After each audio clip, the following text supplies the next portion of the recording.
Monday నిప్పుల వర్షమొచ్చినా జనగణమన అంటూనే దూకేవాడే సైనికుడు.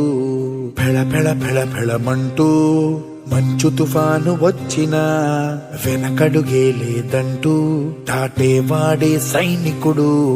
దడ దడ దడ దడమంటూ తూటాలే దూసుకొచ్చినా తన గుండెను అడ్డు పెట్టి ఆపేవాడే సైనికుడు. మరణాయుధాలు ఎన్నెదురైనా ప్రాణాన్ని ఎదురు పంపేవాడు ఒకడే ఒకడు, వాడే సైనికుడు. సరిలేరు నీకెవ్వరు, నువ్వెళ్ళే రహదారికి జోహారు.